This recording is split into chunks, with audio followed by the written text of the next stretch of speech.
House the Dragon, episode 9. So in return for Aegon, the White Worm wants money and an end to the fighting ring involving sharpened children, and she tells Otto in a thick accent to remember that she could have killed Aegon as easily as a wasp on fruit. And that's a strange choice of phrase. So anyway, Otto pays her and promises to shut down the child fighting rings, and in return they are given Aegon's location. But unbeknownst to them, Kristen and Aemond are watching from the shadows. So Sirs Eric and Arik find Aegon unconscious under a table in the Grand Sept. And Aegon, when he wakes up, tries to run away. It turns out he doesn't even want to be king. As the three leave, they're confronted outside by Kristen and Aemond. Aegon tries to run away again and is chased down by his brother, while either Eric or Arik draws his sword. They're twins, you see, so I'm not actually sure which one it is that draws his sword. I think Eric hates Aegon after the things he's seen him do and doesn't want him to be king. So it's maybe Eric that stands by and does nothing. Well, I think it may be Arik that fights Kristen. But like I say, in truth, I'm not even sure. And it's time for the crappy fight scene. And who's going to win? Kristen or whichever of Eric or Arik this is? In truth, it doesn't make much difference because the show has essentially told us nothing about either of these characters. But at least, finally we get some action.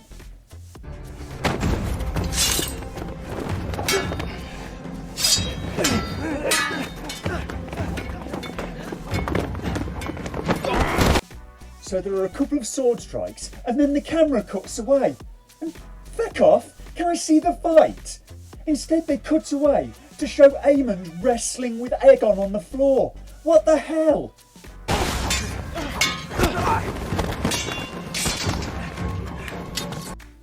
Oh, thank God, we've cut back to the fight. And it's a bit pedestrian. They're like two teenage boys having an imaginary sword fight with sticks, but it's something. They move down the stairs after Sir Kristen gets knocked over and he seems to be on the back foot.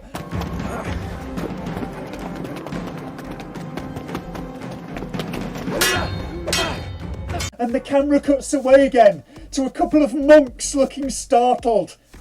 Back off! Can I see the life and death struggle and not the concerned monks, please?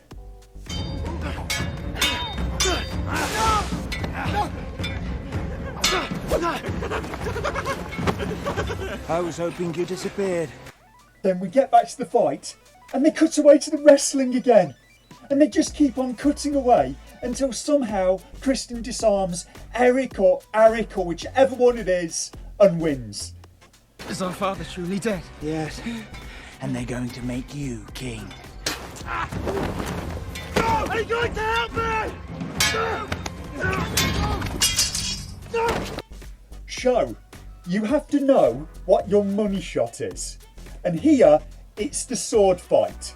If you have a nice, nudey Esme Bianco in the room, she's the money shot, not a nice, lacy doily on the table.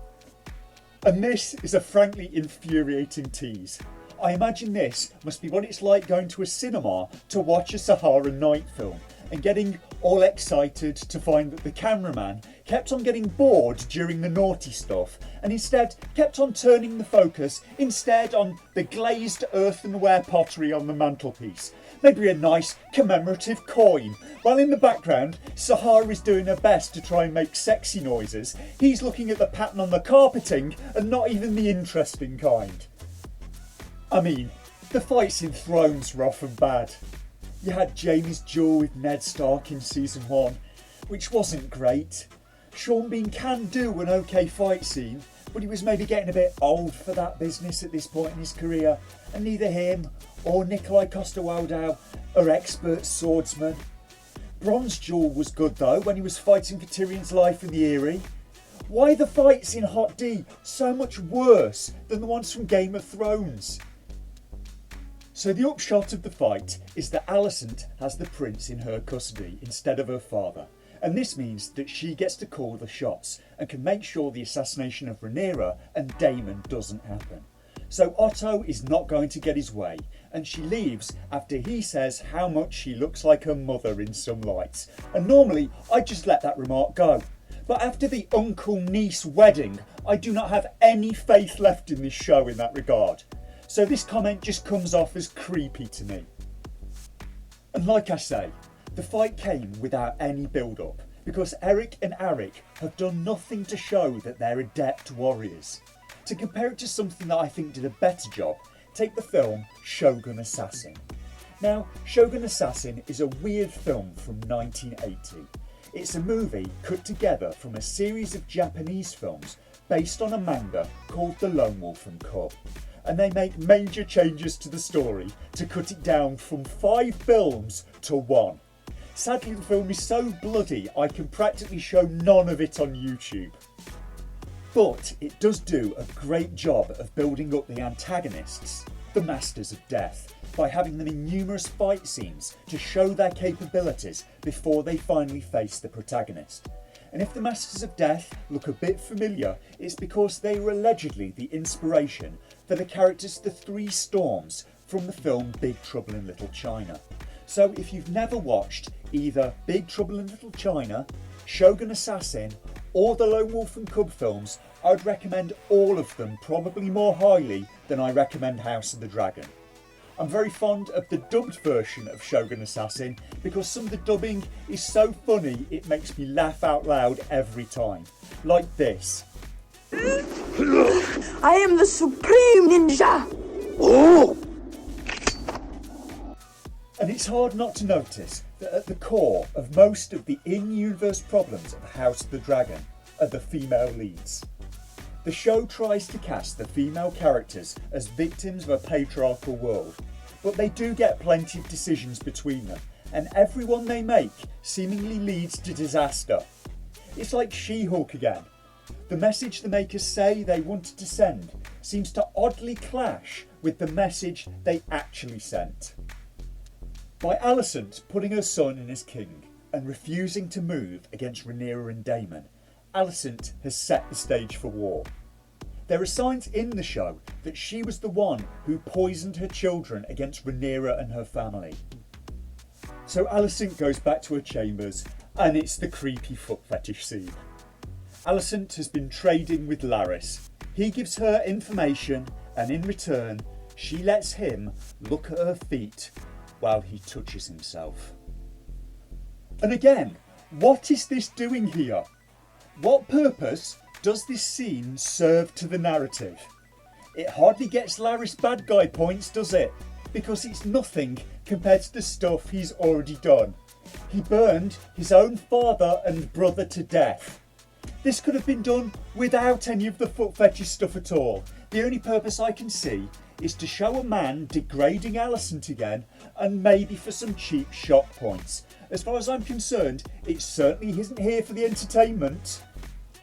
Meanwhile, Sir Eric has decided to help Rhaenyra against the Greens and goes to break Rhaenys out of her room. At least I think it's Sir Eric. Because Eric and Arik are played by 2 twin brothers, and they're played by real-life twin brothers, Elliot and Luke Tittensaw. And they're from Lancashire in England, so that's nice. It looks like this is one of the first times they've ever been able to work together acting. As Eric and Rhaenys leave, they see that the noble who tried to run earlier has been hanged. I mean, if Sir Eric felt this strongly about Aegon, why leave him alive at all? He was his bodyguard. He could have killed him and run at any point. Eric and Rhaenys get split up while walking through the streets of King's Landing, as the citizens are being pushed by the city guard into part of the city to witness the coronation of Aegon. And I'm not sure where they're going for the coronation, because the Sept of Baelor hasn't been built yet. There are 2 more kings to come after Aegon before Baelor is king and gets to build it. I had assumed they'd do the coronation in the Grand Sept, where Aegon was hiding under a table earlier in the episode. They instead seem to be doing the coronation in the Dragon Pit. Surely the cathedral would be more normal. The Queen is very devout. Why the hell would they do it in the Dragon Pit? So Aegon is named as king, and Rhaenys in the crowd sneaks off and gets her dragon before bursting up through the floor of the dragon pit, killing God only knows how many civilians in a scene sadly reminiscent of Daenerys torching people in the streets in season 8 of Game of Thrones. And I guess this is why they had to have the coronation here.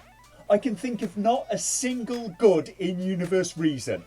I think the writers just wanted this scene where Rhaenys was able to sneak off and get her dragon and burst through the floor.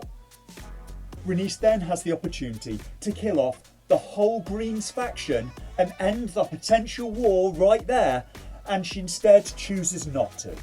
The episode ends with her riding off on her dragon. So that's it for episode 9. Only one more episode to go. Let's see if they can stick the landing.